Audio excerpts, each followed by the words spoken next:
And here we go.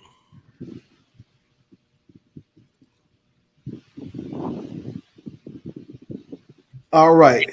Hey, everybody. It's Dr. Rick here, along with my ace, Dr. Michael K. Blanchard. And together we are the Teachas. And we're excited to bring to you another informative and empowering episode of the Teachas, which is a subsidiary of the Black Voice. And we are really, really excited to have someone that I call a sister who has been a part of my life for what, almost 18 years, something like that. Yeah. And Dr. Blanchard also has known her for quite some time, and they've had exchanges. But she is a doula. She deals in holistic health. She is the founder and CEO of the Rapha place. And we're going to talk with her. But before we do, we're going to get started by having a conversation about something that's going on right here where I am in Houston. And that's earlier this week, at the beginning of the week, it was reported that 3 young boys aged 15, 10, and 7, or I think 7, were found abandoned in an apartment. And you first hear abandoned, you think, man, his parents left him a week ago. Come to find out they had been abandoned in the apartment for over a year, and they were living in the apartment with their brother, who at the time of death was, I believe, 7 or 8, I think 8. And he had been in there. The skeletal remains were discovered. He had been in there for a year. Wow. And they were living with the body of their dead brother in there with nothing but a blanket over him. And the parents weren't there. They were living literally, I want to say, 3 miles away when they found him. And ultimately, the mother has been charged with injury to a child by omission.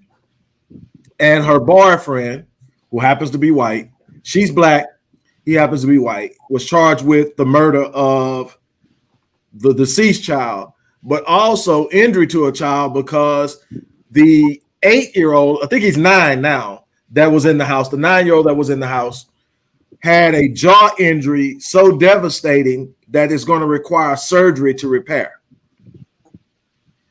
And so what my whole thing is, to me, it was so much that could have been done that wasn't done.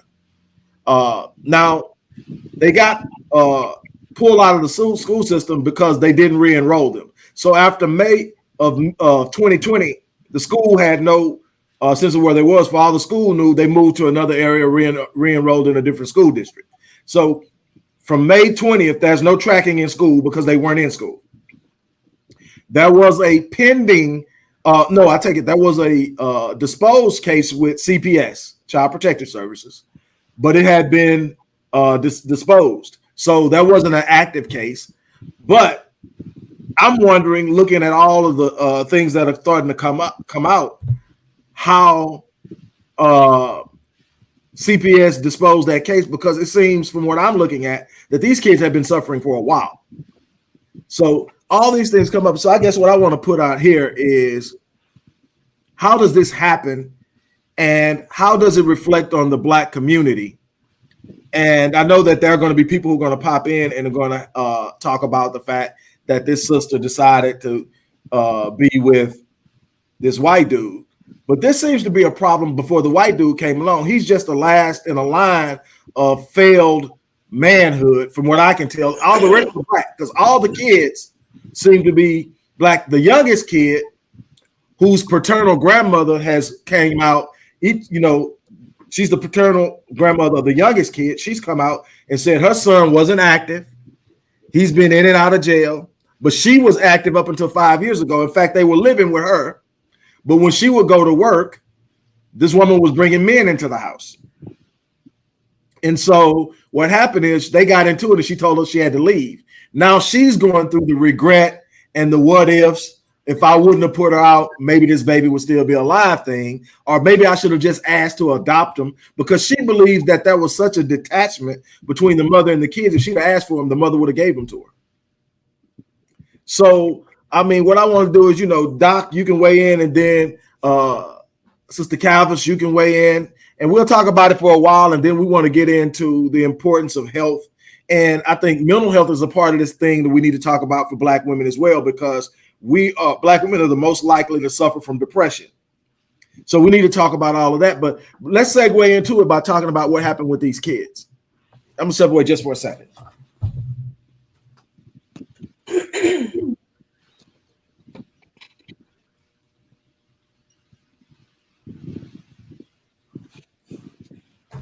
All right, Doc, you can go first. Yeah, I just feel like, my background was in law enforcement, and also I worked 5 years as an adult protective services investigator for a prosecutor's office in Indiana. And from what I see, the system failed them because we don't have enough money in the system itself.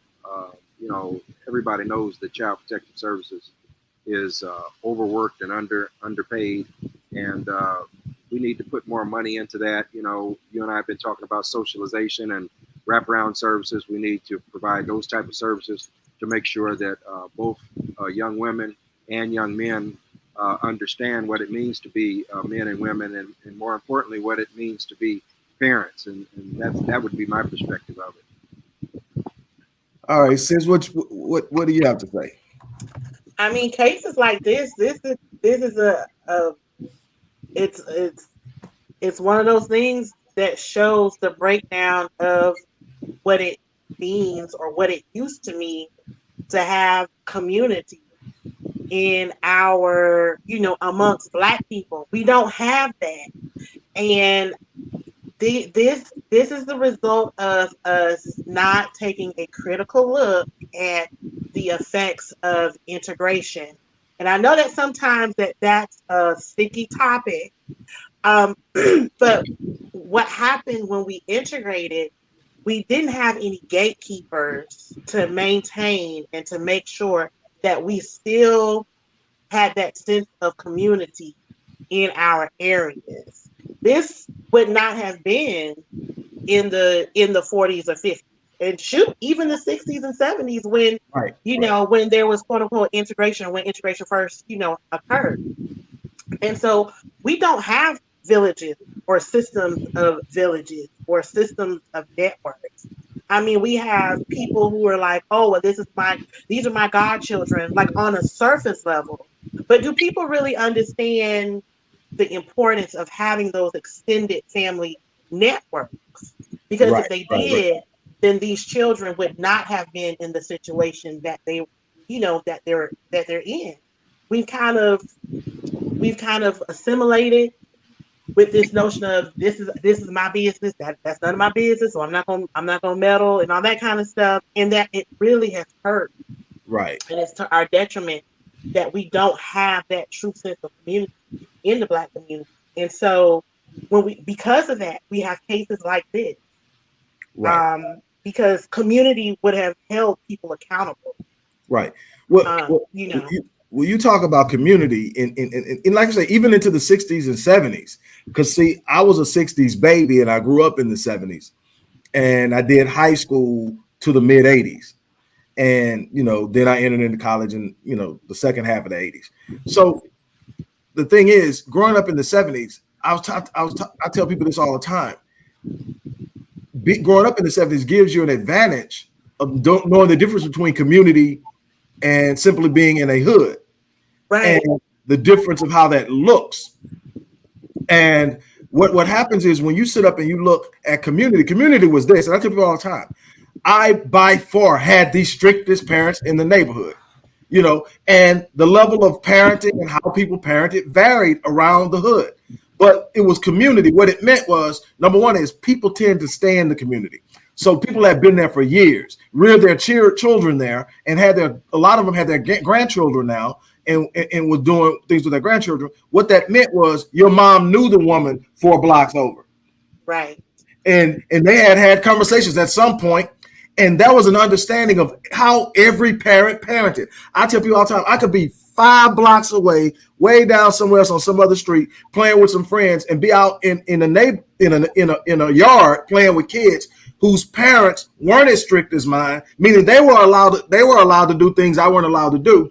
and I could start doing it, and that woman would come out, or that man would come out of the house and say, boy, you know, Mr. Wallace, Miss Wallace don't play that. You want me to go around there and tell her you around here? Now, my kids can do it, but I know your mother doesn't allow you, so I'm not going to allow you to do it. Exactly. If I catch you doing it, I'm going to take you around there personally and tell her. Right. Then, on the flip side, I can't tell you how many times I've watched my grandmother go into our deep freezer, pull bags of food out, and walk it down the street to the woman who was struggling with her kids, and then say, hey, do you need me to take you this place? That was something my grandmother did. I thought that's what you do. I didn't know that we would end up in a place where nobody cared, because that's what, and I mean, everybody in the community was worried, but when something happened to somebody, everybody showed up. I mean, if somebody passed away, the day that you heard that they passed away, people showing up with cakes and fried chicken and all this stuff. They're not going to cook. That person isn't going to cook for a week or two after the funeral. Exactly. Everybody's going to hold them down. And then the idea that there is a kid, no, because everybody's checking. Hey, man, have you seen so-and-so in them? I haven't seen them. Well, I saw that kid come out of the hospital. I ain't seen, man, somebody need to go over there and check on him. And so, I mean, I'm talking with a couple of days. At most, somebody was going to know something was going on, because if nothing else, the neighborhood nosy lady was going to figure it out. Exactly. And we don't have those neighborhood nosy ladies. No, everybody minding their business. Everybody's minding their business now. Everybody is worried about live and let live, because I mentioned this on the I was interviewed yesterday on a local radio station concerning this and critical race theory, and I talked about, I said, the problem is now we live in a live and let live society without realizing that by nature we're social beings, and in a social construct there has to be accountability among people. There has to be a sense of responsibility beyond self. When you move in a social system and you move to individualism, it leads to antinomianism. And what that means is everybody going for themselves, no social constructs, no code, no morality, no protocols. Everybody is doing what they feel, and the entire system collapses. And the people who suffer first are the most vulnerable. So you're talking about our elderly, our women, and our children are going to suffer first. And that's what you're starting to see now. We have to have an accountability. Men have to be accountable to other men. You got it now. It used to be, I couldn't walk down the street, even as a young man, doing something that was unacceptable in the code of the community. Why? Because some other older head gonna call me over and call me on it. I remember, and I think I shared this with you, Doc, where the real OG hood that got bodies on them, dudes, those dudes, they knew who the kids in the community were that had promise. They wouldn't let them get in trouble. Nigga, come here, boy. Come here, man. What you doing? Man, if you don't get your ass back over there to that house, don't let me catch you over here again. And then the word will go out, he's off limits.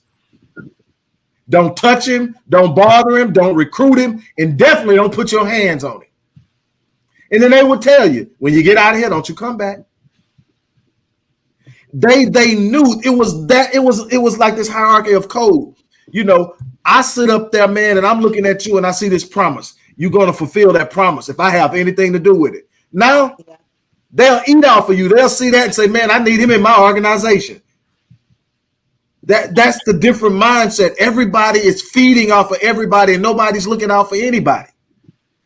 These babies literally were in a house scrapping for food. Now, the crazy thing is, people said that the younger kid would go out and they would give them stuff for food, and that's how they were eating. They were literally begging from neighbors.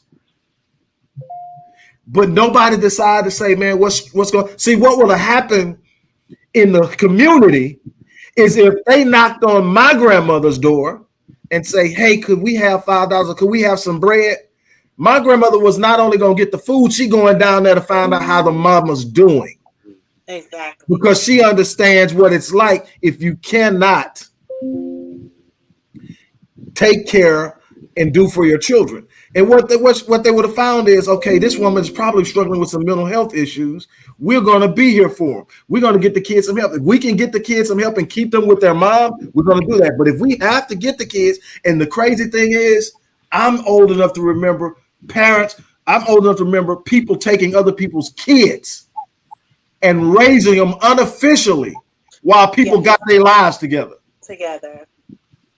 You know, no formal adoption, no putting them in the system, none of that. You're going to stay over here. We're going to keep the kids together. We're going to do whatever we got to. The neighborhood's going to come together and pitch in, but we're not going to allow these kids to be at risk.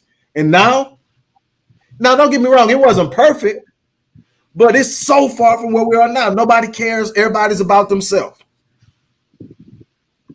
And so when I think about that, it just blows my mind that, and here's the sad part about it, and then we can sort of segue into all the things that you do, which I think are extremely dynamic. I'm excited to talk about this. But the thing that bothers me the most, being a person that deals with mental health, and you know as well, I think all the three of us have a certain level of understanding of mental health because of the expertise we hold and the things we deal with. Doc, with you with wraparound services and the work you've done in the community and in investigating healthcare issues and well-being issues for the elderly, you understand the importance of mental health as well. My problem is understanding what these kids are up against for the rest of their lives. That right there just blows my mind, because the thing is, the vast majority of the systems can't even treat them if they wanted to, and the help is minimal. What I mean by that is, most of the systems that are going to be geared for mental health for the kid that's gone through this type of adverse childhood experience isn't going to be geared to do it for a kid with an African-American background, with African-American experiences. That's totally different. That's what Dr. Amos Wilson told us. That's what Dr. Naeem Agbar told us, is that we have to construct a mental health and psychology, understanding of psychology based off the Afrocentric idea of what is and the experience of who we are as descendants of slaves. If we don't, we can't truly deal with the issue, because they can't deal with what we dealing with because they haven't been through it. You know, I just saw an ad on Facebook for a luxury mental health rehab center. Mm-hmm. And it blew my mind that this is kind of where mental health is now going to. It was a luxury, high-end mental health in treatment facility, and that's what they led with the Facebook ad. Right. So can you imagine if this is how people are, targeting? We're high-end mental health services. Then our poor Black children are going to be, or just poor people in church, they're going to be lost in the sauce. Who has $20,000 a week for luxury high-end mental health services? Like so many other things, it's become a cash cow. Mental health is no longer about the stabilization of a society and the stabilization of a culture. It's about how you can get paid. And don't get me wrong, I think a person should be paid based on their expertise, but I think that you have to temper that with an understanding of the need of society. That's why I believe people who get into this field that I'm in they have to have a passion for it. Because if you don't watch it, if you don't have a passion for it, you don't have an empathy for the people you're treating, and then it becomes solely about a dollar amount. Mm-hmm. And then so many people who need you the most will never have you. And as much passion as I have, that's something I struggle with, because this is how I feed my family. But every now and then there's this person that comes along and they end up giving a $10,000 service for, I'm not gonna give a price because then people gonna call me and try to get it. That's nothing about our people. You got to know when you're being price hustled and when a person really wants you and just can't afford you, and you got to figure out how to make that happen. Right. But that's just on the reality end. If you are good at something and you bring value, there's no problem with being paid for it. You got to eat, and you need to be able to take care of your family. You need to be able to build and set your family up for the future. That's not. But when you start talking about what those people are going to get for that $20,000 a week, absolutely has nothing to do with their actual mental health. Exactly. But how many people who are experts in the area of mental health do you think are going to flock to that because of the dollar amounts? Who do you think they're going to leave behind? Now, out of that 20,000, 16,000 of it is the pool, The fluff. the 1,000 count sheets, Yes. and all the other stuff that comes along with it that has absolutely nothing to do with your healing. But people are going to flock to the industry, that part of the industry, because that's where the dollars are. That's where you can get the higher salaries, or if you got your own business, that's where you can flow as a contractor and get paid for doing the same thing that this person is getting paid $1,500 to do. Mm-hmm. And so that's a problem. And it's funny that you mentioned that. So that's my issue. When I think about these kids, I think about the fact that they are going to have a tough hold, because we know, number one is, for anybody who studied adverse childhood experiences, you understand that just by experiencing a minimum of 3 childhood experiences to 4, which they give them a point system. So 3 to 4 points in the adverse childhood scale, adverse childhood experiences scale, ACEs, as they're more affectionately referred to, sets them up for a bunch of different things that really give them a hard pro. A kid who's suffering from 3 to 4 points in ACEs, meaning they've had 3 distinct experiences that are considered adverse childhood experiences. That could be an addicted parent, an abusive parent, sexual abuse, incarcerated parent, and some other dysfunctional things. There are like 10 primary ACEs. If you just have 3 or 4 of them, 12 times more likely to commit attempt suicide than a kid who has none. 6 times more likely to develop heart disease, diabetes. These are lifelong things that even after treatment are still prevalent. Mm-hmm. Okay, then you got to deal with the fact that if I'm still dealing with the trauma and I haven't learned how to integrate my traumatic memories into my reality, so it stops being a constantly relived reality and becomes a memory in time that's in the past, then that's going to create another level of dysfunction. Correct. So all of this stuff is going on, and my question is, who's going to do this for these babies? They're in CPS, which means they're more than likely going to end up in foster care. I know that the paternal grandmother is talking about getting them. She's 71 years old. And she's definitely going to need a community. And so that's crazy. I'm going to stay on top of that for the people who want to keep up with it. I'm going to stay on top of it and figure out what's going on. I'm trying to find out. Maybe it's something that my company can do and offer or whatever, but I'm just like blown away, because this is, I mean, it's very sad. We don't have community. Yeah, right. But hey, Doc, another issue is, even if you do want mental health services, have either of you ever tried to find Afrocentric mental health practitioners? I have, because I've had some of my children that I've needed to have services for, and it's challenging to be able to find someone that has the right mindset and the right pedagogy and everything that you want to actually provide those mental health services for your family. It's a struggle, even if you have insurance, and even if you're able to pay. It's tough to find someone that shares the same lineage and culture and background and lived experiences, because for me, I just don't entrust anybody to provide mental health services for myself or my family, or even people that are friends that I might refer. Right. That's a major problem. That is a major problem.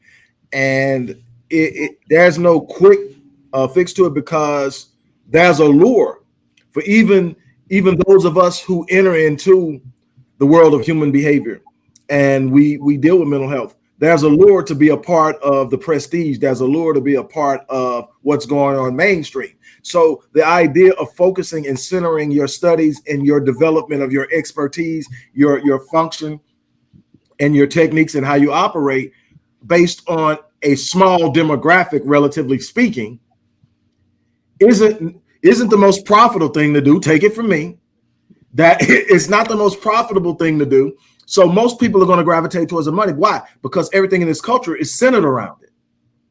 And so we've lost the importance of understanding how to build one another up, how to strengthen one another, and the importance of self-being. And the thing is, you can't be healthy in any other area if you're not healthy in your mental state. Absolutely. It impacts physical health. It impacts everything else. And so when you can't be if you can't be healthy here, It's going to permeate. Psychosomatics tells me that my levels of stress are going to naturally impact my physical health. It's proven that it's going to have a massive impact on my decision making, which is going to have a massive impact on my outcome, which is going to have a massive impact on what I really do and leave in this world. And it's going to determine how I parent, and then is going to determine whether I pass down the bad habits or the good habits. And so all of this stuff has to be taken into consideration. We've got to learn to embrace the importance of serving our people at a level that empowers them. Because you got to understand, the one thing that the Eurocentric idea of psychology doesn't do is examine the impact of 400 years of oppressive behavior. Let's just say 246 years of slavery, another 70, 80 years of enforced and violent segregation, and then another 60 years of manipulation, where we're subliminally and in microaggressions still doing the same thing. And anyone who understands human behavior and psychology understands those microaggressions are lethal, because they come in small amounts, and you don't necessarily, it bothers you and you keep moving, it bothers you, you keep moving, but they're piling up. And they increase the risk of cancer. And I wrote about this in Epigenetics and Psychology. It increases the risk of cancer. It increases the risk of heart disease. It increases the risk of these things that kill us early, that we keep saying is genetic. No, it's not genetic. It's environmental.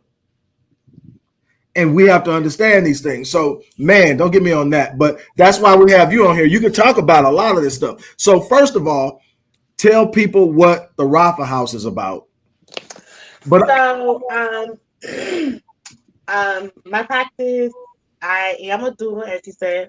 I'm a doula and a natural health practitioner. And the way that I got into this line of work, 2017, I read an article from the CDC, and it basically said that the United States is the most dangerous country out of all the industrialized countries to have a baby. And then when you look at the data, it said that Black women were 3 times more likely to die during childbirth or to die from pregnancy-related complications than their white counterparts. That was shocking to me, because I was like, we're in a country with technology. How could this be? And so then when you looked at the data for Black women, typically what is supposed to happen as income and educational level increases, the risk for, for death pertaining to pregnancy-related complications is supposed to reduce. However, that's not the case. So it doesn't matter if a Black woman has a PhD, making 6 figures a year, she's going to have the same risk level of possibly dying because of pregnancy-related complications as somebody on public assistance with virtually no education. Right. And then when you take it a step further, our rates for Black women dying due to pregnancy-related complications here in the United States mirrors third world countries in general. So I read that in 2017. 2018, I went through doula training. I initially named my company Grand Rising, but because of how my practice was evolving, and my spiritual faith, how that evolved, I rebranded, and I am the Rapha Place today. So my background is in herbalism. It's in Afro-based nutrition and health practices, and then in doula services. So that's in a small nutshell, that's how I got to where I am today, as far as my doula practice. Right. And just a little background so people know, I claim Calvis as my little sister, and like all the rest of my little sisters, I give her the business. I stay giving her the business. But the thing is, I'm proud of her, and the thing that I'm proud of is, I know the background before you did that reading. And you've always been someone who had a giving heart. You were always working in areas where you can touch people's lives. And when you saw the opportunity, when you saw the need, you did what not enough people are doing. You said, how can I feel the need? How can I be a part of this community? And I think the beautiful thing about this show is we're sitting here with three people in three distinctive ways who saw a need in the community and decided to fill it. And that's how things happen. It's okay. I know I need to survive. I know I need to make a living. I know I need to do that. But does that divorce me from my responsibility as a Black person, as a descendant of slaves, as someone with an Afrocentric identity? Does that excuse me because I want to be successful? No, I need to find a way to be successful in a way that empowers my people, because I want my people to be successful. One of the things that I've always said, and I'm gonna ask you a question and turn it back over to you. Okay. One of the things I've always said is, as long as I remain an anomaly among my people, I have failed as a man. And what I mean by that is, if the vast majority of Black men can't achieve at least the level of a success that I've experienced, then I haven't done my job. We have, and I often refer to some of us who have done things that would be considered above average for Black people. We at one point in time were considered what was called the talented 10th. And they convinced the vast majority of the talented 10th to bring their talents to South Beach. And I'm being funny because of LeBron. When he said he's going to take, they convinced the talented 10th to bring their talents over to the other side. What the talented 10th has always been meant to do is to empower the 90, to infuse their hope, their passion, their faith, their power into those who were feeling downtrodden, to those who were feeling overwhelmed, to those who weren't believing and hoping and wishing. It was up to us to sit up and say, I'm doing it and I'm not better than you. Right. Let me show you how I'm doing it so you can do it too. But what we found is the feeling of success that we got, and I'm not talking about us three, I'm talking about the talented 10th as a whole. We like the feeling of feeling like we're better than our brothers and sisters. We like the feeling of saying they look up to me. They look up to me. They this here. And like most people will tell you, Doc and I, out of a sense of respect, tend to refer to each other as Doc. But he'll tell you from the very first day that he met me, I've never insisted that he called me that. I never insist anyone calls me Doc when they meet me. You either you'll see it, you're expected to say it, or you'll see another way. And I'm not offended by it. Why? Because I'm Rick. Right. I just happen to hold some stuff. But you know what? You take all that stuff away, I'm still Rick, and I'm still a beast at what I do, and I'm still here to help you. Matter of fact, I need my clients to see me. Some of my clients call me Doc. Most of my clients call me Doc. Most of them Dr. Rick, some of them Dr. Wallace. But there are a couple of, hey bro, hey Rick. And it's whatever you need to see in me to make you be what you need to be. Sometimes people need to see you as an equal. If they can't see you in a way that they feel they can attain, you've lost them. It goes to that guy I told you about, Doc, from that came on chastising us because we weren't spelling the teachers right. I'm saying you're missing the whole point.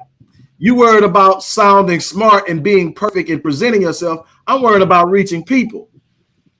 My goal is to reach people, not to make people feel like I'm better than them or that I'm smarter than them. No, I just did some things that you probably haven't done yet because you didn't set your mind to do it. But what can happen is if you set your mind to do it, you can do it too. I said all of that to say that you come from this unbelievable background where excellence is demanded of you, and it starts back generations. You're not the first person to excel in your family. Correct. And so you can't come half-stepping with anything you do. Correct. You know? Correct. So right. I grew up about 25 years ago. My dad decided to walk off his job in the public school system. He was a resource teacher, and he went to my mom and said, "Hey, I'm gonna go into Buzz Quarters." And at that time, here in Ocala, Buzz Quarters was the most heinous public housing project in Ocala. My mom used to work for the sheriff's department, and she was a dispatcher, so she knew every night, especially on the weekend, there was going to be a killing, robbing, dope dealing, because it came through the police airways. She knew what time it was. Everybody knew what time it was with Buzz Quarters, and so my dad decided that he was going to leave the school system, and then he took it a step further and said, "You know what? I'm gonna take a crack house in the middle of the project, and I'm gonna turn that into a learning center." And so, 25 years later, I mean, that's a phenomenal story in itself. 25 years later, they have a private school that they've been running. The kids, everybody. I mean, it's phenomenal, and really, that set the stage for my sister and I, as far as being involved in the community, understanding the importance of building community and really connecting with the people. And, my mom, she's Dr. Catherine. My dad is Dr. Calvin, although he does not, don't call him that at all. Don't do it. Right. My sister has a PhD. And you started to see the pattern, Doc. Yeah. So it's it's all that. Yeah. So you got the renegade here. That's like I'll probably finish one day. I don't know. But I am in school for herbal medicine and pharmacognosy. As far as to get advanced training with my herbal studies. But yeah, I mean, education has always been a huge part of my family. Before doing herbal studies, what a lot of people don't know, I actually had a 16-year career in education. My whole time in education was with juvenile offenders. I started out as a teacher at the local juvenile detention center here. I was blessed to be recognized as one of the top 5 teachers within the school district 1 year. So I am a part of the Golden Apple Academy for Marion County, Florida. And, I'm also a school consultant. So that's the other entrepreneurial route that I've taken as well. So, I have a very diverse background. And the wonderful thing is I've been able to take all of that and put it into what I do as a doula. All those experiences. And there we go. That's what I wanted to get to. Yes. You know me, I can't ever get to something straight right away. You know me, man. I got to go 50 miles around because I'm that person. I want to hear everything. But first of all, I'm going to ask a 2-part question. First of all, what is a doula? Okay. And why is it so important in our culture today? Now, I know it ties to what you said initially about the high risk of death among Black women, but it's so much more. So talk to us and tell us about that. So I am a doula. A doula is a non-medical birth attendant or birth assistant. Oh, so something like what they used to call midwives? So we're different than midwives. So with a midwife, so I'm glad that you asked that question because I get asked this a lot. Mm-hmm. Midwives actually provide medical and clinical expertise. So the midwife is actually the person who catches your baby. Okay. They monitor the medical side of birth. Okay. The vitals, all that good stuff. I am a non-medical practitioner. So my focus really is mom, whereas a midwife is mom and baby from a holistic clinical perspective. Okay. So with me, sometimes it's very hard for mom to get into get a hold of the OB or even get a hold to the nurse at a OBGYN. And so if mom is dealing with heartburn, mom is dealing with low iron, I'm more accessible to them. as far as providing education and suggestions. Okay. So during that prenatal period, I'm that support system. Maybe they just having a bad day. I'm not a therapist, but they just need to vent. I'm tired. I don't know what to do, that kind of thing. Because Mhm. pregnancy is it's life change. It's a life changing Right. event, both mentally, emotionally, and physically. Um, with that being said, if a mom is placed on bed rest for medical reasons, a doula can come in and help with chores, cooking, meal planning, childcare, that kind of thing.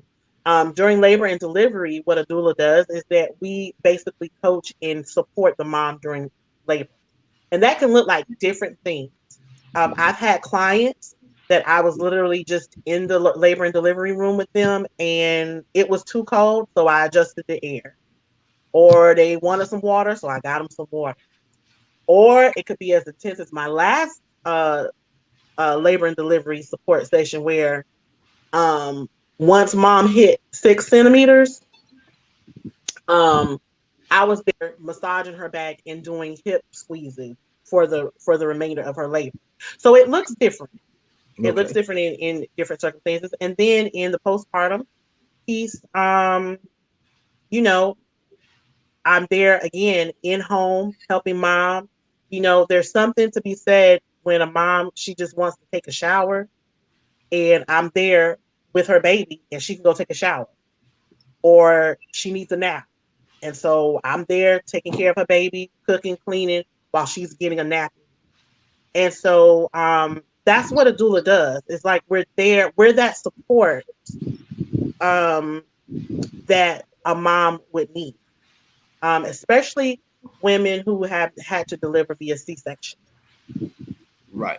because that's a whole another level of support that's needed, because a medical intervention had to take place. And so, really, C-section moms, they're not supposed to carry or pick up anything larger than their baby, so they need a lot of support. And so that's what I do.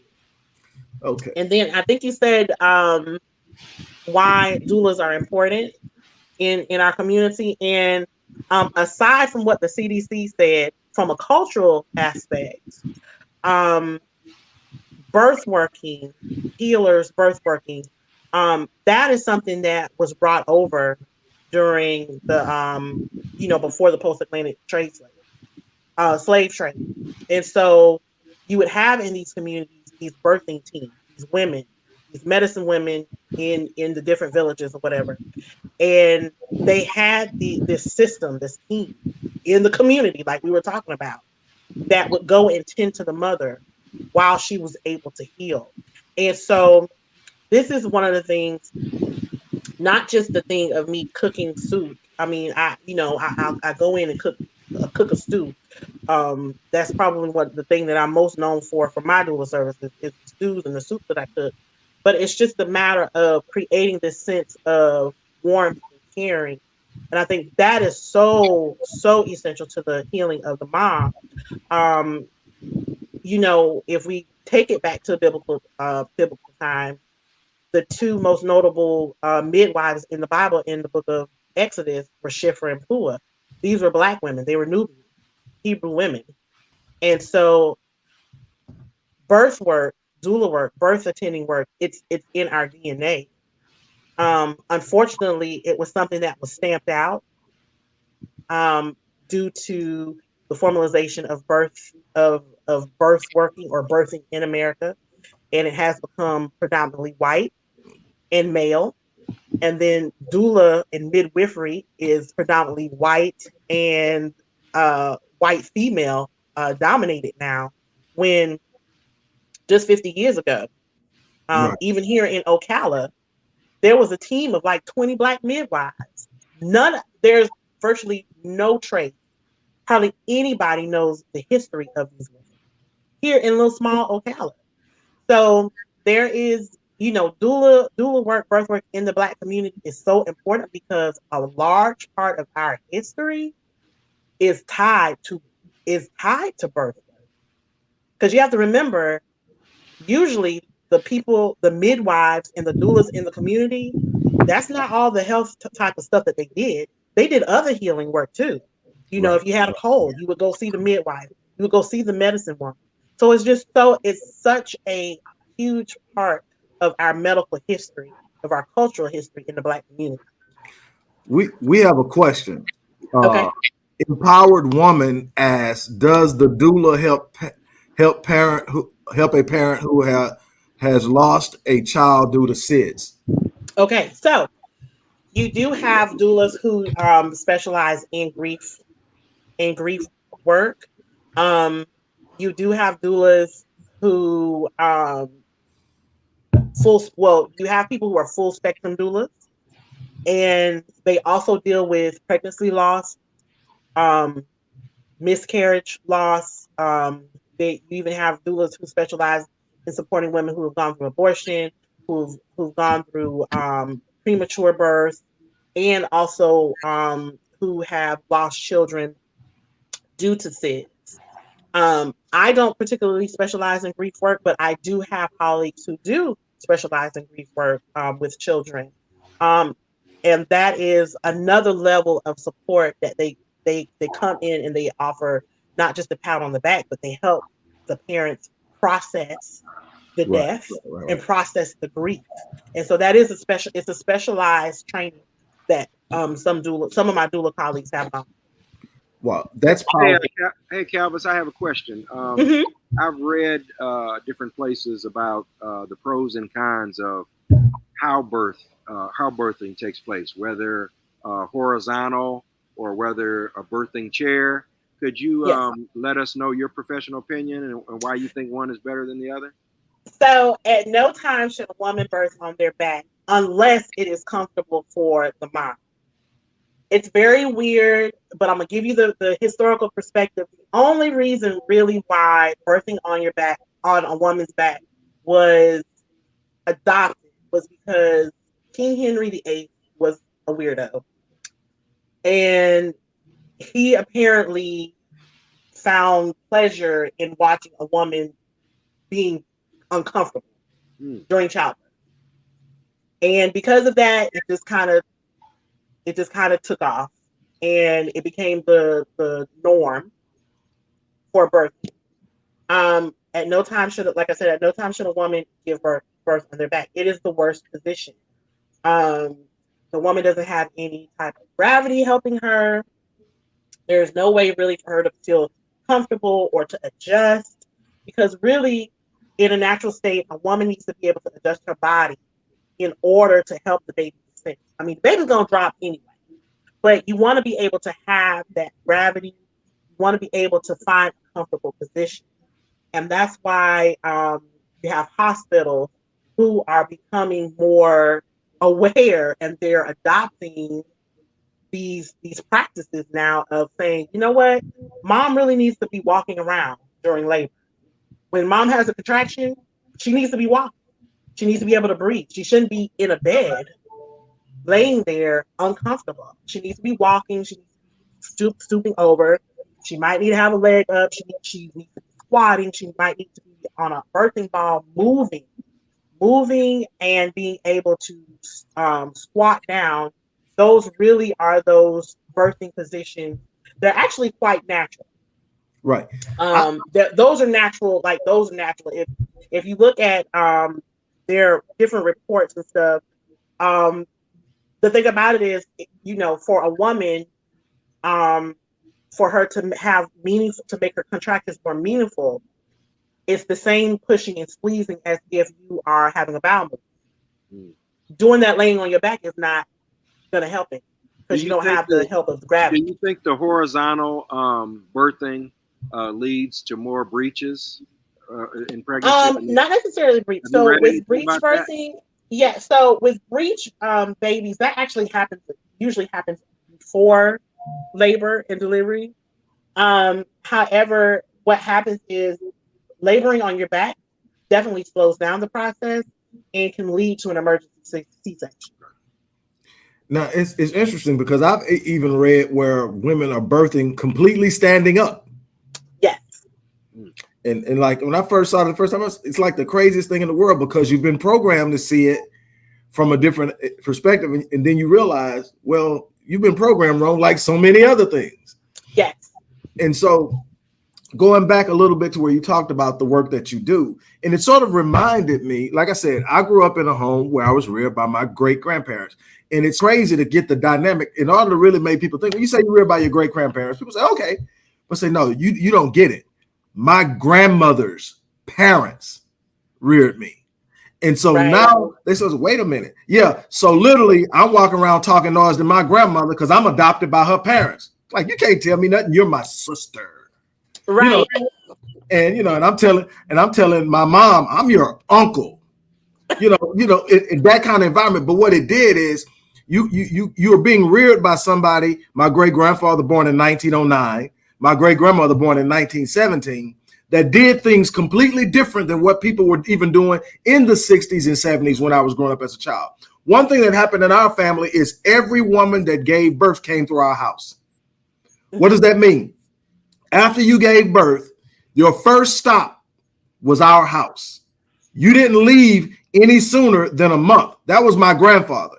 He did not believe in a woman being out before 4 to 6 weeks.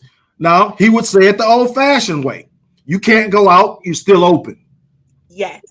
Okay. That was the first thing. But that's the physical side. But I'm talking about, let's talk about the emotional and psychological side of it. My grandmother did what now you're explaining to me was basically be a doula. She would bring them in. She would make them comfortable. When the baby needed something, she was there. When they needed something, she was there. It wasn't being overwhelmed with being a parent, because even if you were married, and some of these women who were coming through this house were either my aunts or my older cousins. Even some of them were married, but guess what? Their husbands went to work. Right. And still left them in a position in time where 8 to 10 hours a day they're trying to parent alone. That's the reality. So what they would do is say, okay, you're over here for a month, and he's going to have to handle what's going on at the house because you're here. We're going to take care of you. And now to see how that played out and how that worked. But what it did is it was a representation of community on a family level. And we don't even think about, when we think about community, we don't think family. We don't think family. We don't think that community can be in family because we automatically think, well, we're related. That's all that matters. No, that's a big difference in relation in the sense of kinship and relation in the sense of community. And you can have a bunch of people you kin to and no community. You can have a bunch of people you're not kin to and community. And then you can create community within the home where everybody's responsible for more than themselves. Right. And that's what we had in our family that we've seen, and that my youngest sister and I'm on the older end of the brothers and sisters. But that's what we've been fighting for over the last few years, is to recover that part of the whole family thing where, I'm married over here with my family now. You're married over there with your family now. Everybody's doing their own thing and there's still no community within that. But also one thing that Marion and I do is work very hard to create community in the house. Because society has told us, man, when you get those kids to 18, get their ass out that house and enjoy yourself. And right now, we got a 30-year-old, a grandson, a 19-year-old who's about to get choked out any moment now. And all of them in the house. And the rule is, if you can abide by the rules, you always have a place to come and recover. Right. Now, the thing is, you can't come here and do your own thing because this ain't your own place. But you can definitely come here and abide by the rules, which will be adapted to your age. Mm-hmm. But you don't get to run things, and you have to participate. Meaning you don't just get to show up, lay down, and then roll out. Exactly. We doing stuff in this house. Exactly. But and that's the thing we're trying to create. And the thing is, it's not easy. Because especially when you get to the older kids, because the first thing they want to tell you when you're trying to talk to them is, I'm grown, right?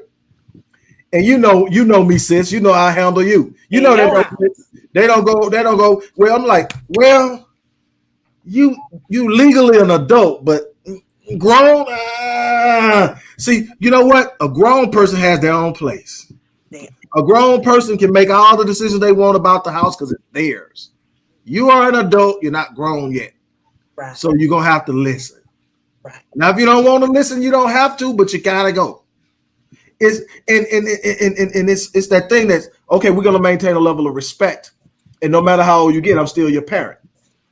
And if we can do that, we can make some wonderful things happen. Because I want to see you more successful than me, but I gotta watch you because you got more working against you than I did.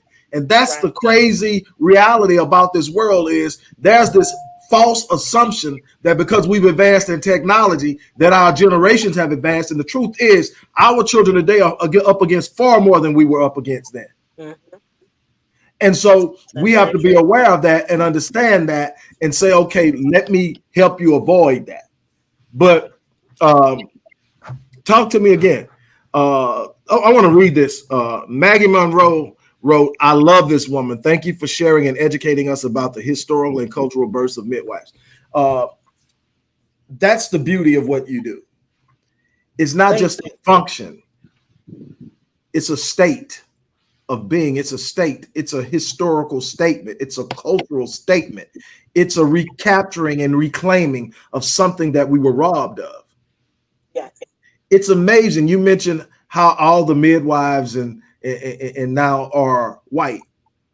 Midwifery came from us. If you look at now, you have the state of Illinois that just passed that professional certified midwives are now legal. That is the temperature in the country right now. Midwives across the country are having to fight for the right to be legal. Mm. So if midwives who are clinically trained are having to fight for the right to be legal, you can only imagine what us doulas are going through. Because people are like, well, wait, you're not a midwife, so what we need you for? Literally. Oh, well, my auntie gonna be in the labor and delivery room with me. Okay, but here's the thing. When that doctor comes talking to you crazy, is your auntie gonna be able to be objective and not cuss the doctor out? You gotta have somebody who can be an objective buffer in the room. You know what I'm saying? Right. But right now, like I just said, in the state of Illinois, they just passed that certified professional midwives are now legal. So let me break that down into perspective. So midwives were banned and illegal across the country once schools, universities started doing formalized OBGYN obstetrics training. And so then they took a step back and said, well, if a woman is low risk, does she really need a full OBGYN? Does she need somebody with surgical training? No, they don't. So what they said was, okay, well, if you're a nurse, then you can go and get midwifery training. And so they allowed for nurse midwives. So those were women who they had gotten their RN degree, then they went back additional 2 years to get their midwifery training. And so they're nurse practitioners. But then again, that still limited women's access to adequate health care and community-based prenatal and maternal care, because you still had to either go to a doctor's office or you still had to go to a hospital for prenatal care. So the community-based midwives were still stamped out. And then, so now that's why you have these states that are fighting for, hey, I don't necessarily need, clinical or medical training. Well, I don't want to say clinical and medical because they are clinical and medical providers, but I don't need that level for a low risk birth. So when we're talking about midwives, those are people who attend and catch babies in a low risk, normal birth situations. And so that's why you have these states now. There's only 37 out of the 50 states are direct entry midwives, meaning they go through a 3-year program. Don't have to be a nurse or anything like that. You only solely go for prenatal and the prenatal labor and delivery and postpartum up to 6-week training. It's a 3-year program typically. There are only 37 states that allow for these certified professional midwives. So you know that's the temperature of the birth work field here in the United States. You would not see this anywhere else. Right. In other countries, you go to a midwife.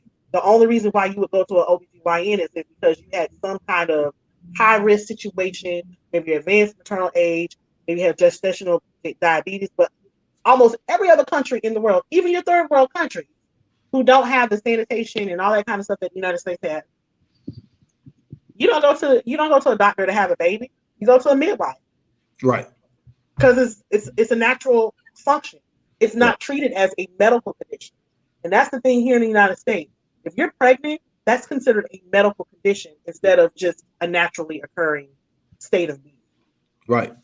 It's interesting because with some of the healthcare issues that I've had myself, I've encountered some things and I've had a chance to deal with people as of the last maybe 5 or 6 years. I've developed an ongoing and developing and evolving relationship with people from Cuba. Mm-hmm. I was totally blown away. One of my doctors was Cuban. Yes. And she told me the healthcare system over there is 100 times better than the healthcare system here. It's phenomenal. Their medical school is phenomenal. And I'm going Cuba because, again, everything is seen through the eyes of the media in the way that it's presented. The same way that most people have an idea of what Africa looks like based off of what we've been presented on media. And we really don't understand the fullness of the beauty and the power and the majesty of what's there because we are presented with only a small iota. She said everybody there gets health care. Mm-hmm. The thing that we can't seem to figure out here is they've got it figured out. And they're supposed to not have the resources we have. Mm-hmm. The level of training. And her interpersonal reaction with me was completely different than what I'm used to.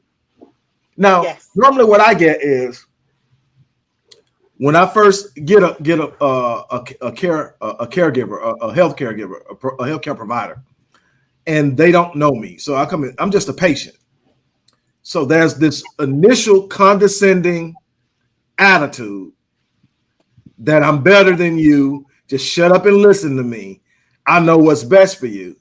It tapers off a lot when they find out that I have an advanced education and that I have the capacity to do research, because now you just can't tell me anything.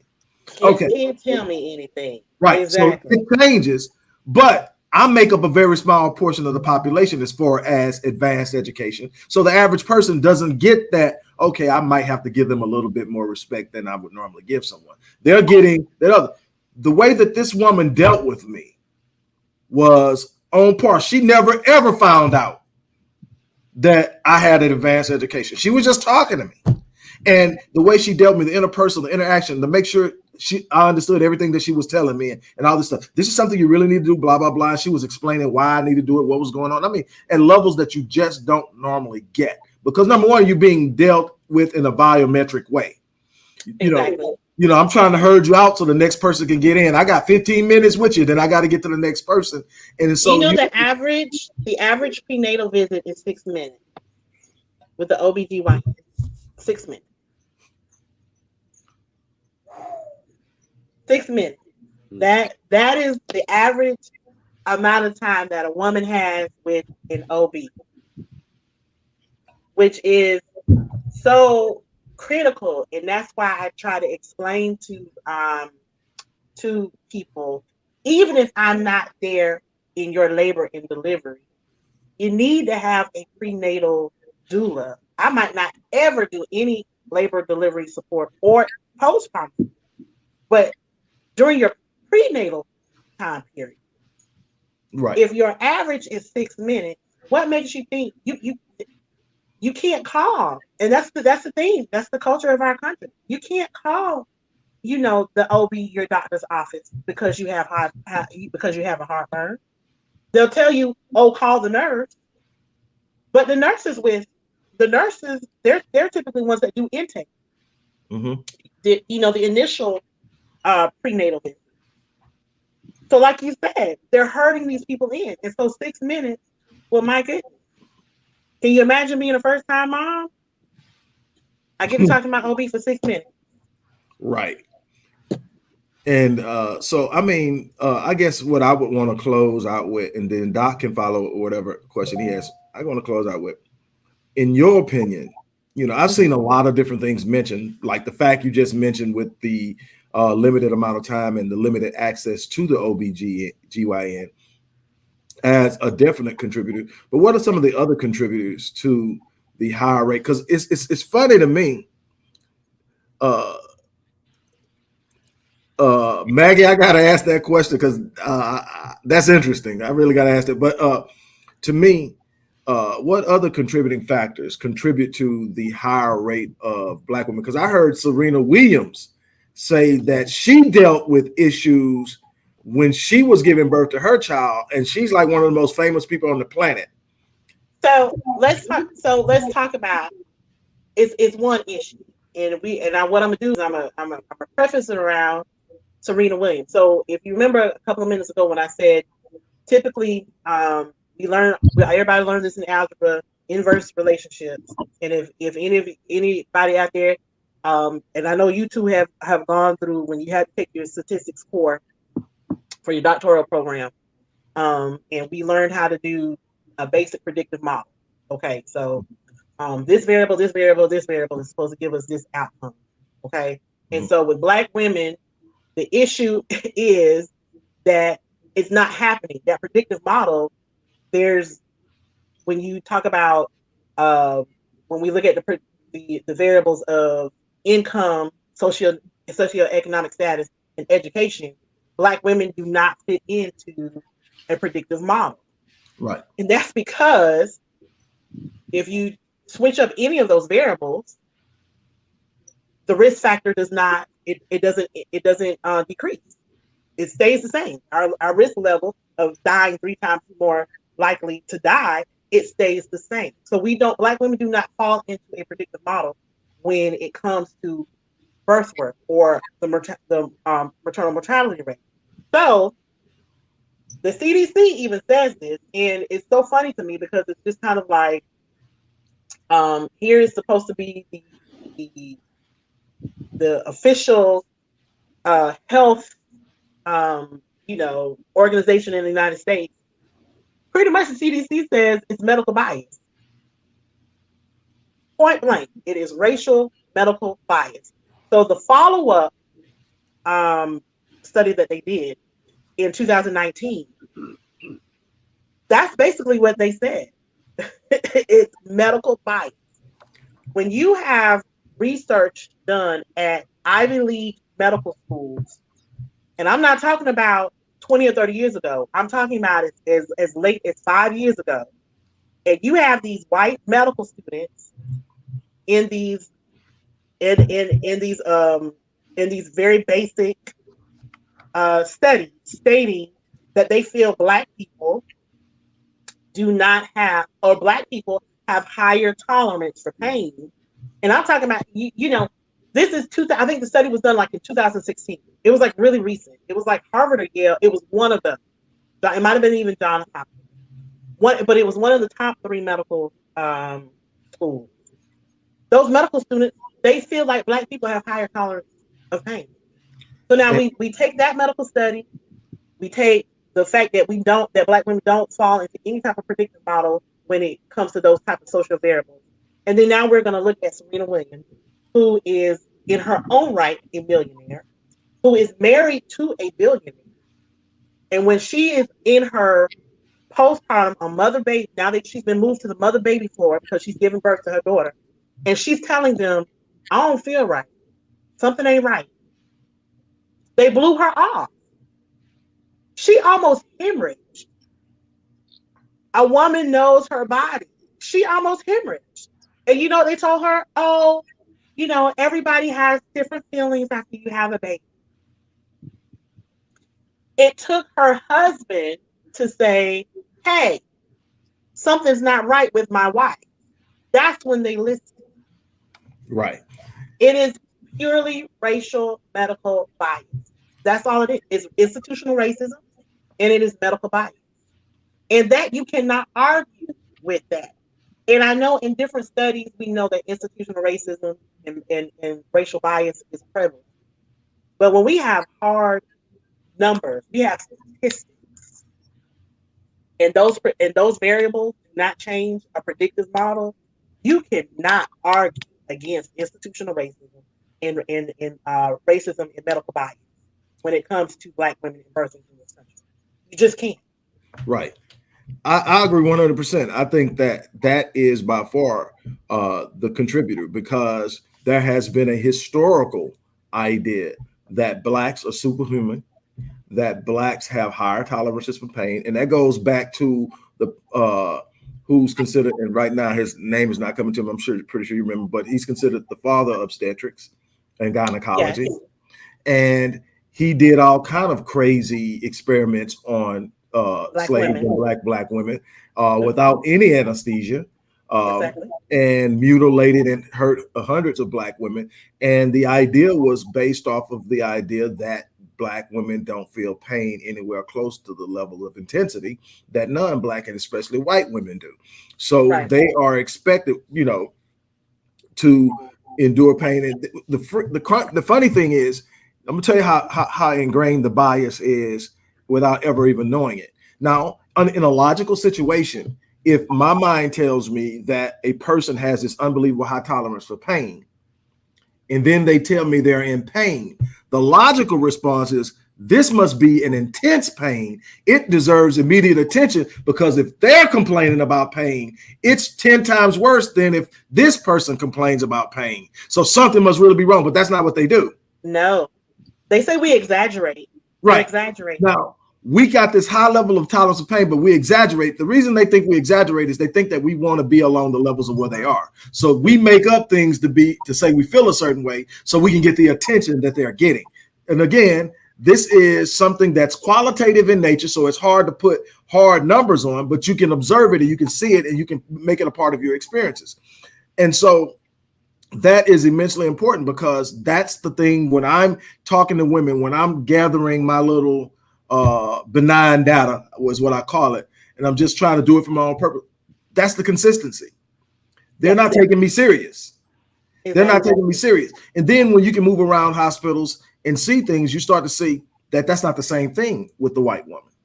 She's getting more attention. They respond to her pushing the button quicker. I mean, everything. You can sit up and, that doc, that's me. I'm that person that's actually sitting up there. Okay.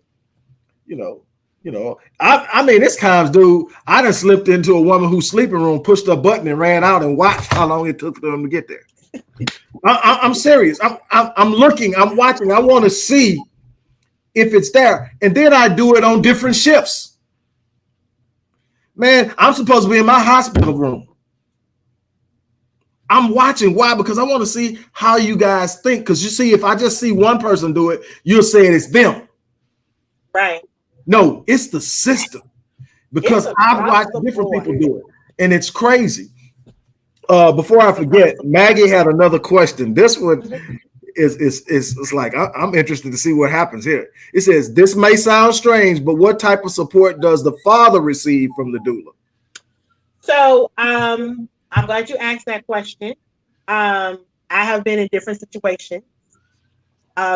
Tomorrow, for example, I am meeting with a couple, and we're going over their birth plan and postpartum plan. Particularly, and I'm going back to the last birth that I attended. Well, not first. I'll talk about the first one of the first births that I attended. Dad was just a nervous wreck. Mom was cool because by that time she had got an epidural, and she was pushing. Dad, I guess, had never seen the birthing process before. Bless his heart. And When I tell you it was down goes Frazier.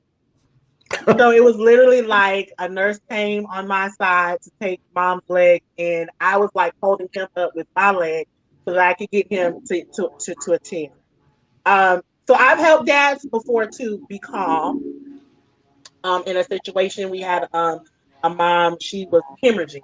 That was actually my very first time of seeing a mom hemorrhage because the blood literally like gushed out. And so I talk all the time about being a gangster in these doula streets, but it caught me off guard too. And I was like, oh Lord, she bleed. And then I had to snap back and like I looked over at dad and he was just like, he was in, just shock. And so I had to calm dad down while they were working on the mom. Right. Typically, there is actually a growing, it's very small, but there is a movement that is dedicated to supporting dad, especially first time dad, during the process of birth. And this is one of the reasons why it is so important for even if you don't do, and I always tend to break up different phases of pregnancy. But if you don't do a prenatal doula, you don't do a labor and delivery, this is where postpartum becomes so important because we have in our mind that during postpartum, yes, it is that piece is about mom's healing. But we also have to understand that dad needs bonding time too. And so it's important to have that postpartum doula in place so that mom and dad can bond with the baby. We tend to forget that, yes, dad is protector of the family, but dad is also sometimes learning to be a dad. Because it's like 2 hours ago, they were expecting that. And now they're dad. So what do they do? You know what I'm saying? So it's that time, doulas during postpartum, not only do they support mom, but they support the whole family because dads want to be there with their babies too. Sometimes they want to take off the protection cape in a superhero cape as well, so that they can have that nurturing bonding time because it's just as important, especially with that skin to skin. So doulas are there to help make sure dad has skin to skin time with baby too, and that they understand how their role in supporting mom with breastfeeding, and just allowing them to live the experience of being a dad. You know what I'm saying? More men are taking advantage of FMLA and taking those 6 weeks off. And so dad wants to be home. Dad doesn't necessarily want to be fighting outside. Dads are now want to be cooped up in them first 40 days too. And that's very, very important. That's very important that the family unit is together. So that's how doulas help dads. There is a small movement growing. Men are actually taking, they don't necessarily do like the comfort touches and all that. Well, I take that back. We do have men that are doulas and that are helping. But there is a small movement growing for men that are supporting first-time dads during the process. And so, I've never been in a situation with a doula for the mom and a doula for the dad. But yes, we do support dads sometimes when they fall out during labor and delivery. It does happen. It does happen. It does happen. I'm laughing. That's why I said, bless his heart when you say first-time dad. When you got 13 kids and you make it a point to be present, I've seen the run of the gamut. So I have actually seen a hemorrhage in the room where it's my kid and my woman. And I know what that's like and being the cool because she's looking at me. Yeah. Because we see something going on. And, what happens is after the baby's done and what they're doing is they normally massage the uterus to make the uterus contract. So that the bleeding stops. Sometimes it doesn't stop. Right. And so I'm watching and there's this little plastic bag that they're using to catch it. And it's like it's coming out. And I'm like, wait a minute now. I'm like, that's supposed to be. Right. And it was gushy. In this instance, Dad and I, she had just got done pushing. Dad and I were, talking on the sofa because at that time, once the baby is out, then it does become a medical situation because, you know, they're massaging, they're making sure that there's no tearing, they're measuring baby and all that kind of stuff. So that's my time to step back because medical team is there. So me and Dad were just talking, shooting the breeze. We both just happened to look up at the same time. And I promise you, it was like somebody had a 2-liter bottle of blood and it shot out. And that was the first time as a doula that I had ever seen hemorrhaging. I mean, we're trained, but when I seen that blood, I was like, oh my God, like, did that happen? And I looked at him and he was just frozen. And he grabbed his head. He said, oh my God, this is not happening. And that's when I had to calm Dad down. And like you said, Mom is looking over at us like, what's wrong with y'all? Right. And we looking at her like, right. She can't see it. So she doesn't know, like, right. That's so much that happens during the birth of a child that the one thing I tell men is attend the birth of your child because it'll give you a new appreciation of your woman. Yes. Yes. And that's the one thing it did. And it didn't just give me an appreciation of that woman. It gave me an appreciation of women. And then when I understand that the risks that are taken to bring a child in this world are greater for Black women, obviously my appreciation for Black women is through the roof because you're bringing our future kings, queens, warriors, doctors, and lawyers into this world, and you're risking your life to do it. And nobody even thinks like that. Nobody ever thinks. Doc, we talked about it a little earlier. Granny told me, baby, when a woman's getting ready to give birth, you need to be praying. I'm like, baby, say why? She says, because she's got one foot in the grave and the other on a banana peel. She says, it's as close to death as you get in this life and not actually going. Exactly. And so it's that appreciation that gives me that fight that a lot of people accuse me of being too pro Black woman. It's just that I understand it from a place, and I've seen it from a place that a lot of brothers haven't. And it's saying, man, the thing that you guys do, and you do it consistently, you know, like I said, you know, I come from a situation where it's 16 of us, 14 living. That's Black women doing some major crazy stuff a bunch of times. Yes. And so I have an appreciation for that. But I wanted to thank you, Doc. I'm going to let you ask whatever question you have. Before we get off, after Doc says what he has to say, let everybody know how they can reach you because you, like I said, you do more than just a doula. You have some unbelievable herbal products, you have some unbelievable oils and things of that nature for the skin and everything. So before we go, make sure you let them know how they can reach you. Doc, it's on you. Hey, Calvis, thank you for coming on. It's been an educational experience for me. It brought back some forgotten trauma that I had when my first child was born.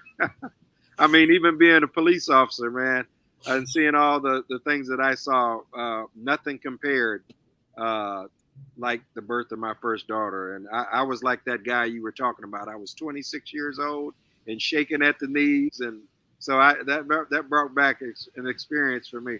But thank you so much for coming on. It's been really educational for me. Thank you for having me. All right, let everybody know how they can reach you. So right now I am going through as you know, my big brother alluded to, I'm going through a major transition with branding right now. So the easiest way to get in contact with me, you can contact me on Facebook. I check my other folders on Facebook, so you can hit me up. Calvis Jones. I'm on Facebook. My page is open. You can inbox me there. You can go to my Rapha Place, the Rapha Place Facebook page. You can message me there and hit me up. So not only do I do the first word, like Brother Rick was saying, I do customized herbal remedies, health consultations, anything health related, specifically, especially with high blood pressure, diabetes. I do have my lifestyle credentials from the CDC pertaining to pre-diabetes education. And I'm also currently working on my community health worker certification for the state of Florida. And that's to help, that's training me to be able to further help people navigate the health system here in the state of Florida. So those para like social based health services anything related to that, that's what you can hit me up for. You can inbox me on Facebook. That's the easiest way to get a hold of me. My website is still www.grandrisinghwc.com. However, that's going to be changing soon. So just, you can go ahead and sign up for the email list and keep up to date with my training process and all that good stuff. So I have a lot of good things in store. I have some doula trainings coming up. I am working on a doula certification program because I can't help all the Black women in the United States. So my background is education, curriculum development, and things like that. And I say, you know what? I need to help train. I need to be, further my grassroots effort and train others on becoming doula and birth attendants. So that's what I'm working on now. But yeah, just you can follow me on Facebook. I think I got like 8 more friend request spots that I can accept on my personal Facebook page, where I really put everything. But just to let you know, I don't just talk about birth work and herbalism on my Facebook page. She does not. That's why we stay into it. It's a plethora of things that I might post. Yes, you do, and that's why we stay into it. Calvis, how many times a week do you tell me bye, Rick? Because I don't. Probably, let's see. I know I told you bye, Rick, at least 3 times last week. And at least 3 times. That's because I have to keep her in line. She out there way off in left field, starting some mess with somebody about some stuff. She always out there. So yeah, I gotta get on there and get on her about it. And bye, Rick. Yeah, you ain't supposed to be over there. Go on back on your side. So then I say, don't make me call Daddy. Yes, and I always call Marion to my rescue. Please come get Rick. Is she ready? Rick, get off of her page and leave her alone. Mind your business. Mind your business. But again, I thank you for thank you for coming on. Thank you so much. It's always a pleasure. Doc, man, this is like the highlight of my week, man, to be able to sit up and kick it with you, because we be trying to get to each other more during the week, but we going through some things and the things we do in our own areas right now. So we've been busy. So we didn't we had a short conversation this week, but it wasn't, the normal 2 or 3 times, but it's great seeing you, man. We got some stuff we got to hook up on this coming week for things we got going on together that we need to get done. So we'll be talking. But to everybody that stopped by, look, there are some ways that you can help. You can obviously help by contributing to the work we do here, but also for those of you who might say, man, I would love to support, but I don't have to, or if you've supported, you want to find another way to support, there are a few ways that you can do this. You can click that like button, which gives us an improved power ranking on YouTube. You can also subscribe if you haven't subscribed. And last but not least, share it with as many people as you can, because we're trying to bring powerful information that actually empowers. We're not just here to hear ourselves talk. We're here to deliver a message with meaning. And so you're going to help us do that by spreading the love. On that note, we're out of here. I speak from my unbelievably loyal, and he's more than a colleague. He's my friend, Dr. Mike, my sister Calvis. We're out of here. Peace. Bye.